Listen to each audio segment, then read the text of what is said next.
நீங்கள் பார்த்துக் கொண்டிருப்பது உங்கள் விஜய். பீஷ்மாச்சாரியரை சிகண்டியை வைத்து அர்ஜுனன் கொண்டுட்டானோ இல்லையோ, அதுக்கப்புறம் பீஷ்மருக்கு உண்டான அந்திம சடங்குகள்லாம் முடிஞ்சு போச்சோ இல்லையோ, சடங்கு முடியச்சே கங்காதேவி அழுதாளோ இல்லையோ. அப்போ இந்த உலூபி ஒரு நாள் கங்கைக்கரையில் நின்றுட்டு இருக்கிறச்சே அஷ்டவசுக்களும் கங்கா மாதாவோட பேசிட்டு இருக்கா. அவள் தானே பிறந்தா. சந்தனுவுக்கும் கங்கைக்கும் அஷ்டவசுக்கள் பிறந்தா. அவர்கள் தாயான கங்கை நடத்துல பேசிட்டு இருக்காளாம். இப்படி போய் நம்ம பீஷ்மாச்சாரியர் 8வது வசுவை கொண்டுட்டாளே. கேட்ட உடனே அவ சொல்றா, அப்படின்னா யார் அந்த கொலைக்கு காரணமாக இருந்தானோ அவன் தண்டனை அனுபவிக்கணும் என்று கங்கை சொல்றா. உடனே இந்த மற்ற வசுக்கள்லாம் பேசிக்கிறா, அப்படின்னா அர்ஜுனன் மரணம் அடைவது தான் வழி, இதை நாங்கள் சபிக்க போகிறோம் அப்படின்னு இவ பதில் சொல்றா. இந்த 2 பேச்சையை நான் கேட்டுட்டு இருந்தேன். இந்த சாபத்திலேருந்து அர்ஜுனன் வெளியில் வரணும்னால் ஒரு தரம் உயிரை போக்கிவிட்டு என்கிட்ட இருக்கிற மணியை வச்சுன்னு உயிர் கொடுத்தா தான் நான் புரிஞ்சுனுட்டேன். அதுக்காகத்தான் வேணும்னு அவன் சண்டையிட வரும்போது உன் பிள்ளையை தூண்டி விட்டேன். நல்ல வேளை அர்ஜுனன் திரும்ப உயிர் பெற்றெழுந்தான். ஏஷ சாந்தனவோ பீஷ்ம நிகத சவ்யசாச்சினா அயுத்தியமான சங்கிராமே சம்சக்தோன்யேன பாவினி ததகம் பிதுராவேத்ய பிரவிஷ்ய வதிதேந்திரியா. அதற்காகத்தான் இதை செய்தேன், யாரும் என்னை தவறாக எடுத்துக்கொள்ள வேண்டாம்னு சொன்னாள். மேலும் குதிரை தொடர்ந்தது, தெற்கு தேசத்துக்கெல்லாம் வந்தது. மேற்கு தேச பக்கம் காந்தார தேசத்துக்கு போச்சு, பஞ்சநத தேசத்துக்கு போச்சு, துவாரகைக்கே சென்றது. இத்தனை தேசங்களுக்கும் குதிரை போய் சகுனியனுடைய நாட்டுக்கு போச்சு. சகுனியனுடைய பிள்ளை எதிர்த்தான், அந்த பிள்ளையும் அழிந்து போனான். அதற்கப்புறம் சரின்னு இவர்களுடைய நாடு இந்திரபிரஸ்தத்துக்கு வந்து சேர வந்தவுடன் யஜ்ஞ பூமி தயாராகுது. பெரிய யாகம், பெரிய யஜ்ஞம். எத்தனை பிராமணோத்தமர்கள் உண்டோ, வேத விற்பன்னர்கள், இதிகாச புராணத்தவர்கள், தபஸ்விகள், ரிஷிகள், பிரம்ம ரிஷிகள், ராஜ ரிஷிகள் மொத்த பேரையும் வரவழைச்சிருக்கா. அஸ்வமேத யாகம் ஓஹோன்னு நடக்க போகிறது. இது எல்லாத்துக்கும் வேணும்னுட்டு தானே சொத்தாக எடுத்துன்னு வந்திருக்கான். போய் மருத்தன் ஹிமாச்சலத்தில் வச்சுட்டு வந்த சொத்தை நாரத மகரிஷி சொன்னபடிக்கு போய் தர்மபுத்திரன் எடுத்துன்னு வந்துட்டார். அதை வைத்து கொண்டு பாரமாக நடக்கிறது. எங்கு பார்த்தாலும் பானசாலை, எங்கு பார்த்தாலும் அன்னசாலை, எங்கும் ஓய்வுக்கு சாலை, சதுர்வேத பாராயணம், இதிகாச புராண பாராயணம், வெவ்வேறு வித்வத் சதஸ்ஸுகள், வருபவர்களுக்கெல்லாம் பொற்காசிகள், வர்றவர்களுக்கெல்லாம் அன்னம். இப்படி ஓஹோன்னு நடந்துட்டுருக்கு. நன்னா தான் நடந்துட்டுருக்கு. நடந்துட்டுருக்கிற சமயம் அஸ்வமேத யாகம் நடந்துருக்கு. நம்ம பர்வமும் அதில் தான் இருக்கப்போ. ஆஸ்வமேதிக பர்வத்தில் இருக்கோம், அதில் அனுகீதா பர்வத்தில் உள்ளோம். கண்ணன் அனுகீதை சொன்னதுனால இதுக்கு அனுகீதேன்னு பேர். அதனுடைய கடைசியில் பார்ப்போமே, எல்லாருக்கும் தான தர்மங்கள்லாம் பண்ணி முடிச்சுட்டு அவரவர்கள் வாழ்ந்து ரொம்ப திருப்தியாக போயிட்டு இருக்கா. உத்ருத்தியது வபாம் தஸ்ய யதாசாஸ்திரன் த்விஜாதயா சபயாமாசு வியக்ரா விதிவத் பரத ரிஷப அஸ்வமேதே மகாயஜ்ஞே பிருத்திவி தட்சிணாஸ்மிருதா. அப்போ தர்மபுத்திரன் சொல்கிறார், வேதவியாசர் வந்திருக்கார். அஸ்வமேத யஜ்ஞத்தில் பூதானம் பண்ணுறது, சின்ன பூமியாக இருந்தால் கூட பூமியை தானம் பண்ணுறது சிறப்புன்னு சொல்லப்பட்டிருக்கு. ஆகவே வியாசரே, இந்த பறந்திருக்கிற பூமியை உமக்கு தானமாக கொடுக்கிறேன்.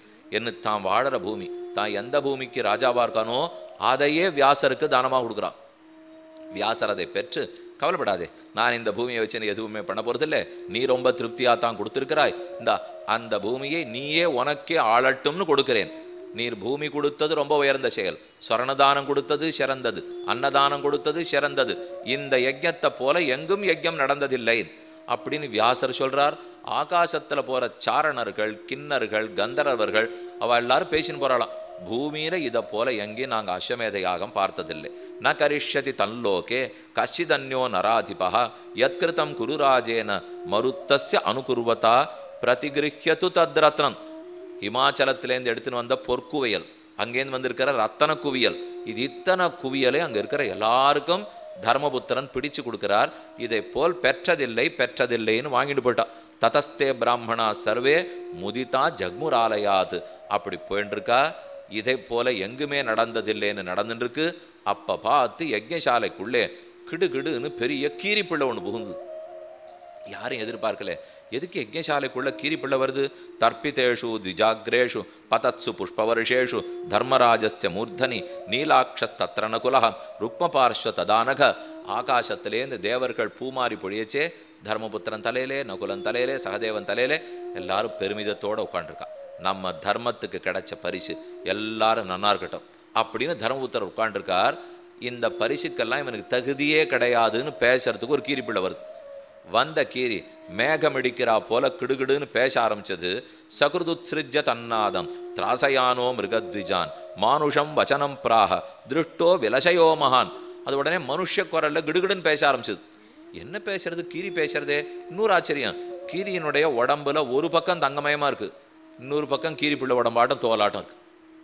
இது என்ன பாதி தங்கமா இருக்கு பாதி தோலா இருக்கு, எதனால இருக்கும்னு ஆச்சரியமா பார்த்துட்டு இருக்கா. உஞ்சவிருத்தேர் வதான்யஸ்ய குருக்ஷேத்திர நிவாசினா தஸ்ய தத்வஜனம் ஸ்ருத்வா நகுலஸ்ய விஷாம்பதே. அப்போ நகுலங்கிறது கீரிப்பிள்ளை. கீரிப்பிள்ளை கூப்பிட்டு சொல்றது, இந்த யாகத்தை நான் யாகமாக ஏற்றுக்கொள்ள மாட்டேன். அந்த விருத்த பிராமணன் ஏழை, சத்துமாவு ஒருத்தருக்கு தானம் பண்ணார், குருக்ஷேத்திரத்தில் செஞ்சார், அதுதான் சிறந்த யாகம். நீங்க பண்ண பாரமான தங்கம் சிறந்த யாகம் இல்லை என்ன கீரிப்பிள்ளை சொல்றது. எல்லாரும் அடிக்கிறதுக்கு வந்தா தர்மபுத்திரம் விளக்கினா. அது ஏதோ சொல்றது, என்ன சொல்றதுன்னு முதல்ல கேட்போம். யாரோ குருக்ஷேத்திரம்ங்கிறதே பிராமணன் தானம்னு சொல்றதே ஆர் என்ன கொடுத்தான்னு தர்மபுத்திரம் கேட்கிறார். அப்பதான் கீரிப்பிள்ளை கதை சொல்ல ஆரம்பிச்சது. நான் ஏற்கனவே ஒரு வீட்டில் கொடுத்துன்னு இருந்தேன். நான் ஒரு வீட்டில் தங்கியிருந்தேன்னா அந்த வீட்டில் பல பேர் அதிதிகள்லாம் வருவா. ஒரு நாள் அந்த சுவாமி அவர் உஞ்சம் பண்ணித்தான் எடுத்துன்னு வருவார். நம்ம ஏற்கனவே இதை பார்த்தோம் இல்லையோ, விரீஹி திரௌணிக பருவாங்கிற இடத்துல இவ்வளவு வெளியில் 15 நாளைக்கு ஒரு தரம் 15 நாளைக்கு ஒரு தரம் பௌர்ணமி அன்னைக்கு அமாவாசை அன்னைக்கு மட்டும்தான் கிடைச்சது உஞ்சம். ஆங்காங்கு தெரித்திருக்கிற நெல்லுமணிகளை கொண்டு வந்து ஒருத்தர் எல்லாரும் கொடுப்பார்னு பார்த்தோமோ இல்லையோ, இவர் அதே போலத்தான் 3 நாளைக்கு ஒரு தரம் தான் எடுத்துன்னு வருவார். கிடைச்சதை மற்ற பேரோட பகிர்ந்துப்பார். அதை போல் அவர் பண்ணி வச்சுருக்கிறச்சே ஒரு நாள் அதிதிகள் வந்துட்டா. அப்போ இதை அவளை கொடுத்தாகணும். 3 நாள் தாண்டது 3 நாள் தாண்டது. இவருக்கு ஒரு பிள்ளை இருக்கா, நாட்டு பெண்ணு இருக்கா, சின்ன குழந்தை இருக்கா. இவ எல்லாரும் வேற சாப்பிட்டாகணும். ஆனால் ஒத்தொத்தரும் என்ன தெரியுமா சொல்கிறா, மனைவி சொல்கிறா, எனக்கு சாப்பாடு வேண்டாம், நான் மரணம் அடைஞ்சிருக்கிறேன், வந்துக்கு அதிதி கொடுங்க. பிள்ளை சொல்கிறான், ஒரு பெண்ணு இறக்க பிள்ளை பார்த்துட்டுப்பானா, நான் தான் யுவா இளைஞன், அதனால் நான் உயிரை விட்டு பண்ணித்தரேன், எனக்கு கொடுக்க வேண்டாம், அவர்களுக்கு கொடுங்க. நாட்டு பொண்ணு சொல்கிறா, அது என்ன அப்படி, நீங்கள்லாம் இருந்தால் தானே இந்த நாட்டை ரட்சிக்க முடியும், நீங்கள் பண்ணிட்டு இருக்கிற யாக யஜ்ஞத்தை தொடர முடியும், அதனால் நான் போய்க்கிறேன். இப்படி ஒத்தொத்தரும் பேசிட்டு இருக்கா. கீரிப்பிள்ளை பார்த்துட்டே இருக்கு. அப்போது இதை போல் ஒத்தொத்தரும் தங்க உயிரை கொடுத்தாலாவது சரி, அந்த வந்திருக்கிற அதிதிகளுக்கு சத்காரம்னு சொன்னாலும் இல்லையோ, சகிருத்தூனிமான் பிரகிருஹ்ய தொந்தேகி விப்ராய சத்தம இத்தேவ சுகிருதம் மன்னே தஸ்மாதேதத்து கரோமியகம். ஆனால் பிதா எல்லாரையும் மறுத்து சொல்கிறார். இப்படி சின்ன குழந்தை போகிறேங்கிறான், பிள்ளை போகிறேங்கிறான், மருமகள் போகிறேங்கிறா, மனைவி போகிறேங்கிறா. நான் வயசானவன், நான் போய்த்தான் இத்தனை நடத்தணுமே தவிர இளைஞர்கள் போக வயசானவர்கள் இருக்கவே கூடாது, அதனால் நான் போகிறேன் என்ன ஒத்தருக்கு ஒத்தர் போட்டி போட்டு பேசின்னு இருக்கா. புக்த்வா தானபி சக்தூன்ச நைவதுஷ்டோ பபூவஹ உஞ்சவிருத்திஸ்து தர்மாத்மா ரீடான் அனுகஜாமஹ. அடுத்து வந்தவர்களுக்கு போட்டுட்டா ஆச்சு. யார் போகிறதுங்கிறது அப்புறம் பார்ப்போம். முதல்ல வந்திருக்கிற அதிதிகளுக்கு சத்காரம் பண்ணுவோன்னு அந்த மாவு சேர்த்துன்னு வந்தது அவர்களுக்கு கொடுத்துட்டா. அவள் போருங்கிற அளவுக்கு சாப்பிட்டுட்டு இவனை நன்னா ஆசீர்வாதம் பண்ணிட்டு புறப்பு போட்டார்கள். என்ன ஆசீர்வாதமா, இப்பேற்பட்ட ஏழ்மை நிலையிலும் எனக்கு கொடுத்தாயே, உனக்கு அனைத்து நல்லது நடக்கட்டும். சொன்ன உடனே ஸ்வர்ணமான தேர் ஆகாசத்திலேருந்து வந்தது. அவர்கள் ஏறி அமர்ந்து சொர்க்கலோகத்துக்கே போயிட்டார்கள்.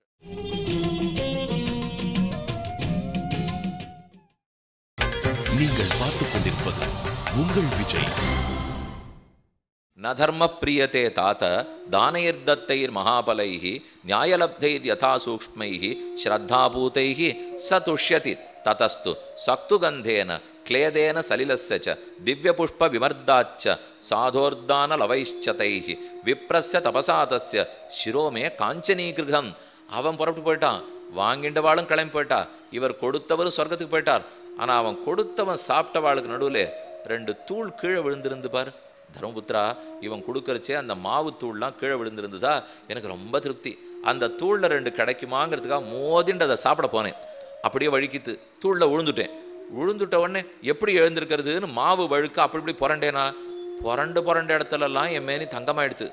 எழுந்தது பார்த்தேன், ஓ இது என்ன ஒரு பக்கமே தங்கமாயிடுத்தே. அவ்வளவு தூரம் அந்த மாவுக்கு பிரபாவம் இருந்திருக்கு. ஒன்றும் இல்லாதவன் பரம ஏழை, அவன் தன்னை வருத்தி கொண்டு அந்த மாவை இன்னொருத்தர் கொடுத்தானோ இல்லையோ. தர்மபுத்திரா, இப்போ சொல்லட்டுமா, அன்றிலேருந்து உலகத்தை நடக்கிற ஒரு யஜ்ஞத்துக்கும் போயிட்டுருக்கேன். எங்கேயாவது நான் புரண்டு என் இன்னொரு பக்கம் தங்கமாகுமான்னு பார்த்துட்டு இருக்கேன். இன்னைக்கு நீ பண்ண அஸ்வமேத யாகத்துக்கு வந்தேன், புரண்டு பார்த்துட்டேன், வெள்ளியா கூட ஆளே. அதனால தான் சொல்ல வந்தேன், நீ பண்ணது யாகமே இல்லை, அவன் பண்ணது தான் அஸ்வமேதம்.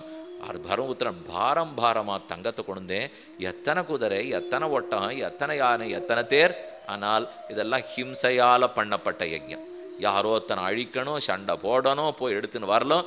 ஆனால் அஹிம்சையோடு கொடுக்கப்பட்டால் இவ்வளவு மாவு கொடுக்கப்பட்டா கூட அதுதான் சிறந்தது. நல்ல ஹிம்சையோட யாக யஜ்யம் கூடாது, அஹிம்சையோட தான் செய்யணுங்கிறதுக்காக யஜ்ஞே சக்தா நிருபதயா அசக்தாக மகர்ஷயா சாந்தி வியவஸ்திதா விப்ராக சமே தம இதி பிரபோ. இந்திரியங்களை அடக்கி மனசை அடக்கி அத்தோடு யாக யஜ்யம் பண்ணி கொடுப்பது தான் மிகச்சிறந்தது என்பதோட அந்த பருவம் முடியறது. அனுகீதா பருவம் முற்று பெறுகிறது. அதே போல அகஸ்திய முனிவர் ஒரு யாகம் செய்தார். அந்த யாகத்தில் என்ன நடந்தது என்பதும் சொல்லப்பட்டது. அனுகீதா பருவம் பிற்பாடு வைஷ்ணவ தர்ம பருவ. கண்ணனே மேலே உபதேசிக்கிறார். யாகம் முடிஞ்சது, கீரப்பிள்ளை பேசிடுத்து கிளம்பெடுத்து அதுக்கப்புறம் அவ கேட்குற கேள்விகள்லாம் வைஷ்ணவ தர்மம் என்னான்னு தர்மபுத்திரர் கேட்குறார். இப்போ கண்ணனே உபதேசம் பண்ணுறார். அதில் ஒரு சில விஷயங்களை மட்டும் விண்ணப்பம் பண்ணுறேன். கண்ணன் கூறுகிறார், வைஷ்ணவர்களுக்குன்னு தர்மம் உண்டு. அதாவது தன்னையும் பிறரையும் சமமாக நினைப்பது அவனுக்கு இருக்கிற முக்கியமான தர்மம். ஆத்ம பர பேதமில்லாமல் நடந்துக்கணும். புலன்களை அடக்குபவனாக இருக்க வேண்டும். சொல்கிறேன் கேள். யார் வைஷ்ணவன்? விஷ்ணு புராணத்தில் வைஷ்ணவனை பற்றி அழகாக விளக்கியிருக்கார். யார் ஒருத்தன் தான் வெறும் வேஷத்தினால மட்டும் வைஷ்ணவனாக இருக்க மாட்டானோ அவனை கள். ஆக்கிரந்தமானஹா கருணம் பந்துபிர் துக்க பீடித்தே தியக்த்வா பந்துஜனம் சர்வம் நிரபேக்ஷஸ்து கச்சதி ஸ்ருணுராஜன் யதாவிருத்தம் என்மாம் துவம் பரிபிருச்சசி ஷடசீதி சஹசிராணி யோஜனானாம் யுதிஷ்டிர மானுஷஸ்ய லோகஸ்ய யமலோகஸ்ய சாந்தரம். நம்ம லோகத்துக்கும் யமலோகத்துக்கும் 86,000 யோஜனை இருக்குது, ரொம்ப நீளம். அது எத்தனை தூரமாக இருந்தாலும் பயந்துட்டு இருக்கிறவா பல பேர் இருக்கா. ஆனால் அது எத்தனை கிட்டக்கு இருந்தாலும் பயப்படாத இருக்கிறவன் தான் வைஷ்ணவன். யாரை வைஷ்ணவன்னு உனக்கு சொல்கிறேன் கேட்டுக்கோ. எவ்வளோ தூரத்தில் இருந்தாலும் நடக்குன்னு பயப்படுறாளே, எத்தனை பக்கத்து வீட்டில் இருந்தால் கூட அவன் பயப்படுறதில்லை. அவனைத்தான் நான் வைஷ்ணவன்னு சொல்கிறேன். யார் தன்னையும் பிறரையும் சமமாக நினைக்கிறானோ, யார் ஒருத்தன் எப்போது நாம சங்கீர்த்தனத்தில் ஈடுபட்டிருக்கிறானோ, காயத்ரி ஜபத்தை விடாமல் செய்கிறானோ, எந்த ஜீவராசிக்கு ஆபத்து வந்தாலும் அது தனக்கு வந்ததாக நினைத்து கொண்டு ஏற்றுக்கொள்ளுகிறானோ, இவன் பண்ணாத குற்றத்தையே இவன் தலையில் ஏறிட்டாலும் அந்த குற்றத்தையும் தன்னதுதான் ஒத்துக்கொள்ளுகிறானோ, இப்படிப்பட்டவன் தான் வைஷ்ணவன். மேலே தானத்தினுடைய மகாத்மியத்தை சொல்ல ஆரம்பித்தவர். தானம் அன்னதானம், தீர்த்த தானம், அம்பரதானம், மேலும் பல தானங்கள். அதில் சாத்விக தானம் பண்ண வேண்டும். ராஜச தாமச தானம் செய்வது கூடாது. அந்தந்த தானம் எப்படிப்பட்டதுன்னு சொல்றார். அன்னம் பிரஜாபதே ரூபம், அன்னம் பிரஜனனம் ஸ்மிருதம், சர்வபூதமயம் சான்னம் ஜீவச்சான்னமய ஸ்மிருதா. ஒரு ஜீவராசியும் அன்னத்தால் தான் வாழறது. முடிஞ்ச வரைக்கும் அன்னத்தை உற்பத்தி பண்ணு, எல்லாருக்கும் கொடு. அதிதிர்யஸ்ய பக்னாஷா கிருஹாத் பிரதிநிவர்த்ததே. ஒரு வைஷ்ணவன் வீடுன்னு இருந்தால் அதிதி வந்தால் அவன் மனசொடைஞ்சு திரும்பி போகவே படாது. மோகம் துருவம் புரோர்ணயதி மோகமஸ்ய தூ பச்சதே. அதிதிக்கு போடாமல் நாம் சமைத்து உண்டால் அனைத்து சமையலும் வீண், உண்டதே வீண். நகி பூமி பிரதானாத் வை தானமன்யது விசிஷ்யதே நச்சாபி பூமிஹரணாத் பாபமன்யது விசிஷ்யதே. ஒரு காணி நிலம் ஒருத்தருக்கு கொடுத்தால் அதை விட சிறந்த தானம் இல்லை. இன்னொருத்தருடைய நிலத்தை அங்குல நிலம் அபகரித்தா அதை விட சிறந்த பாபம் இல்லை. கொடுக்கறதுங்கிறது புண்ணியமானது, பரித்தா பாபம். சுவர்ண மணிரத்னானி தனானிச்ச வசூனிச்ச சர்வதானானி வைராஜன்னு ததாதி வசுதாம் ததத். யார் பூமி தானம் பண்றானோ அவன் அனைத்து தானத்தையும் பண்ணினவனாக கொண்டாடப்படுகிறான். பல வகையான தானத்தை சுருண்டு வந்தவர் கடைசியா தன்னை பற்றின அர்ச்சனம் எப்படி பண்ண வேண்டும், புஷ்பார்ச்சனத்தை பற்றி சாதிக்கிறார். பகவானுக்கு எந்தெந்த புஷ்பங்களெல்லாம் இடலாம், எந்தெந்த புஷ்பங்கள்லாம் இடக்கூடாதுங்கிற கிரமம் இந்த இடத்துல சொல்லப்பட்டிருக்கு. பகவானை அர்ச்சிக்க போகிறோன்னு வச்சுங்கோ. அப்போது ஆழ்வாருடைய ஒரு பாசுரம் சொல்கிறேனே. கள்ளார் துடாயும் கணவளரும் கூவிளையும் முள்ளார் முளரியும் ஆம்பலும் முன் கண்டக்கால் புள்ளாய் ஓர் ஏனமாய் புட்கிடந்தான் பொன்னடிக்கென்னு உள்ளாதார் உள்ளத்தை உள்ளமாக் கொள்ளோமேன்னு திருவங்கியாழ்வார் பாசுரம். புஷ்பம் எந்த புஷ்பமானா இருக்கலாம். கண்டகாரிகா புஷ்பம்னு ஒரு புஷ்பம் உண்டு. அந்த புஷ்பத்தை பகவானுக்கு சமர்ப்பிக்காதேன்னு சாத்திரம் சொல்லுது. ந கண்டகாரிகா புக்ஷம் தேவாய வினிவேதையேத். ஏன்னா அதில் முள் இருக்குமா. முள்ளை பறிக்க போகிறச்சே பாகவதனுக்கு அந்த பக்தனுக்கு கையில் முள்ளு குத்திடுமா. அது அவனுக்கு ரத்தம் வர போகிறதேங்கிறதுக்காக பெருமாள் அந்த புஷ்பத்தையே வேண்டான்னு விட்டார். இல்லைன்னு அவர் ஒன்றும் விலவத்த புஷ்பம்லாம் பார்க்குறதே இல்லை. அதைத்தான் கண்ணனே சொல்கிறார். நல்ல புஷ்பங்கள் இருக்கும், எல்லாத்த விட துளசி தான் எனக்கு மிகவும் பிரியமானவள். அந்த துளசி எனக்கு சமர்ப்பி. துளசி கிடைக்கலையா அதனுடைய கொம்பை கொண்டு கொடு, கொம்பு கிடைக்கலையா அதனுடைய வேரை கொண்டு கொடு, வேர் கிடைக்கலையா அதனுடைய மண்ணையாவது கொண்டு கொடு. அப்படியாவது துளசியினால் தான் நான் சந்தோஷப்படுகிறேன். சூட்டு நன்மாலைகள் தூயனவேந்தி விண்ணோர்கள் நன்னீராட்டி அந்தூபந்தரா நிற்கவே ஆங்கோர் மாயினால் ஈட்டிய வெண்ண தொடுவுண்ணப்போன் திமிலேற்று வன்கூன் கோட்டடையாடினை கூத்து அடல் ஆயிரதம் கொம்பினுக்கேன்னு நம்மாழ்வார் பாசம். நம்ம என்ன கொடுக்குறோங்கிறது முக்கியமில்லை, உள்ளத்தில் தூய அன்போடு கொடுக்குறோமாங்கிறது முக்கியம். பக்த பிரீதன், பக்தியால் மட்டும்தான் பகவானை வாங்க முடியும். மாமேவ தஸ்மாத் ராஜேந்திர தியாயன்னு நித்தியம் அதந்திரிதா அவாப்சசி ததசித்தியம் திரக்ஷத்தேவ பரம்பதம். எப்போதும் சோம்பல் இல்லாமல் என்னை யார் தியானிக்கிறானோ, விடாமல் பூஜை செய்கிறானோ, அப்படி செய்பவனுக்கு நான் எளியவனாக இருக்கிறேன். இதம் பவித்திரமாக்கியானம் புண்ணியம் வேதேன சம்மிதம். இந்த வைஷ்ணவ தர்மத்தை ஆர் கேட்கிறார்களோ மிகுந்த புண்ணியம் கொடுக்கும். வைஷ்ணவர்கள்லாம் இப்போ நெத்தியில் திருமணிட்டு இருக்கணும், சங்க சக்கரம்லாம் போட்டு இருக்கணும், அப்புறம் நம்ம துளசி மாலையெல்லாம் தரிச்சுட்டு இருக்கணும். இவர்கள் தான் வைஷ்ணவர்கள்லாம். இது வெளி லட்சணம், இது வெளி அடையாளம். ஆனால் வைஷ்ணவனுக்கு உள்ளடையாளம் இருக்கே, சம அஸ்ம காஷ்ட லோஷ்டம். தங்கத்தை பார்த்தாலும் ஒன்றுமில்லாத மண்ணாங்கட்டியை பார்த்தாலும் ரெண்டை பார்த்தாலும் சமமாக தெரிஞ்சுக்கணும். கல்லை பார்க்குறான், கட்டியை பார்க்குறான், மண்ணை பார்க்குறான், சொரணத்தை பார்க்குறான், அதை சமமாக தெரிஞ்சுப்பியா? எஸ் சமமதிர் ஆத்மசுகிருத் விபக்ஷபக்ஷே. யார் தன்னையும் பிறரையும் சமமாக நினைக்கிறானோ, லாபத்தையும் நஷ்டத்தையும் சமமாக கொள்ளுகிறானோ, யார் ஒருத்தன் பகவானுடைய பூஜையை ஆமோதிக்கிறானோ, தான் பூஜை செய்கிறானோ, தான் அவர் கதைகளை கேட்பதில் விருப்பத்தோடு இருக்கிறானோ, யார் பிரத்தியார் பக்தனுடைய குற்றங்களை பார்ப்பதில்லையோ, இப்படி இருப்பவன் தான் வைஷ்ணவன். அவனுக்கு சமமான மதி, ஆத்ம தரிசனம் இருக்கு, எல்லாருக்குள்ளும் என்னைத்தான் காண்கிறான் என்று தன் பக்தர்களுடைய தர்மத்தை சொல்லிட்டு இந்த கதை யாரெல்லாம் கேட்கிறார்களோ, இதம் பவித்திரமாக்கியானம் புண்ணியம் வேதேன சம்மிதம். இந்த பவித்திரமான கதையை, வேதத்தினுடைய சாரமாக இருக்கிற வைஷ்ணவ தர்மத்தை யார் கேட்டாலும் தர்மோபி வர்த்ததே தஸ்ய புத்திஷாபி பிரசீததி. அவன் பண்ணுற தர்மமும் வளரும், அவனுடைய புத்தியும் வளரும். ஏதத் புண்ணியம் பவித்திரஞ்ச பாப நாசனம் உத்தமம். இது பவித்திரமானது, பாபத்தை போக்கக்கூடியது என்று கண்ணன் உபதேசம் பண்ணிட்டு விடை பெற்று கொண்டு புறப்படுறார்.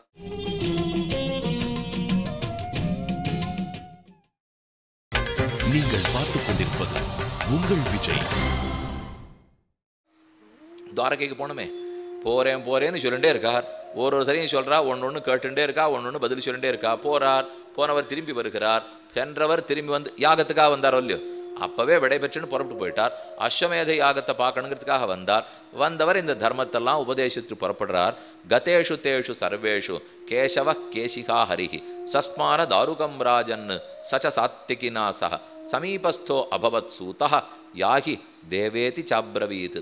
கண்ணனுக்கு தாரு கண்கிறவர் தான் தேரோட்டி. எப்போதும் அவரை அழைத்து கொண்டு தான் கண்ணன் புறப்படுவார். தேர் புறப்படுத்து கண்ணன் துவாரகை அடைந்தாகிவிட்டது. இது ஒரு பக்கம். அடுத்து இனிமே இவர்கள் நாட்டை ஆண்டு தான் ஆணும்.